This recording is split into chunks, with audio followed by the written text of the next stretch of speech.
חבר אמר לי לכתוב שיר עליך, על כל מה שראיתי בפניך,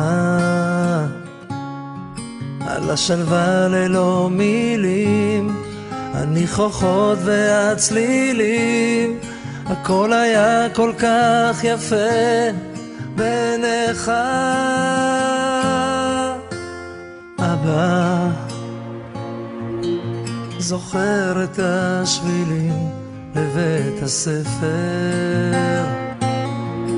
את כל המנגינות מתוך החדר, שהקשבת איך אני שר עם המבט המאושר והחיוך המתחבא בין שפתיך.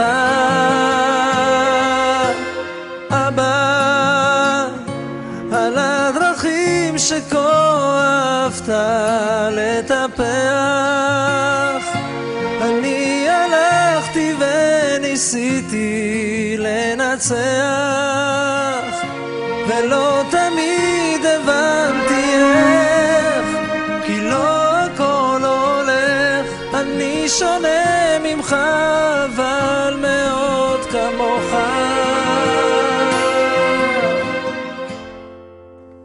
אבא, הבית הישן מזמן איננו,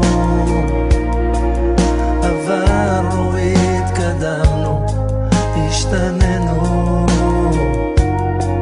ממלאים את החסר בפרצופים דומים יותר למה שכל אחד חשב שחסר לו.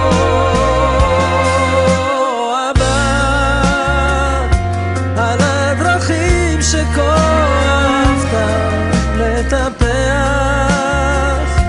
אני הלכתי וניסיתי לנצח,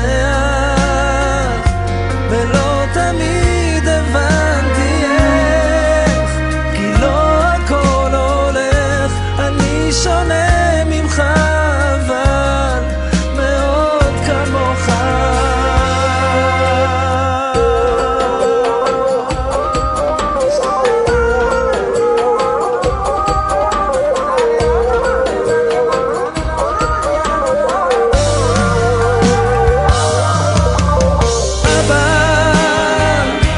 הזמן עבר ולא דיברנו, אבא סלח לי, לקח לי זמן כדי להבין, אתה שייך לי כמו שאני שייך לך, כמו שאני אוהב אותך.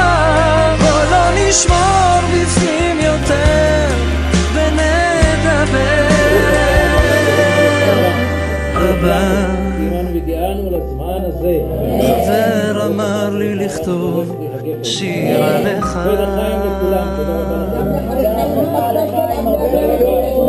מאחל לכם בריאות, שלומי היקר, והנה קיבלת עלינו בשעת שנתך החדשה, וזאת הברכה הכי יפה והקדושה. ברוך תהיה בעיר ובבית ובכל שתבנה, לאור היום מזלך יאיר לא יפנה. ברוך יהיה תנך ושתהיה גביעתך תביא, יבורך כל פרי אדמתך לא יחדל. לתוצרו השם יפתח וירעיף הטוב עליך, ויגל לבך ויתנך בצאתך ובבואך. מאחלים דודה סימי ולאה, גבי סמדר ומשפחתו, יורם וילדיו, ירון אלינוי והילדים, מרדכי רחל והילדים.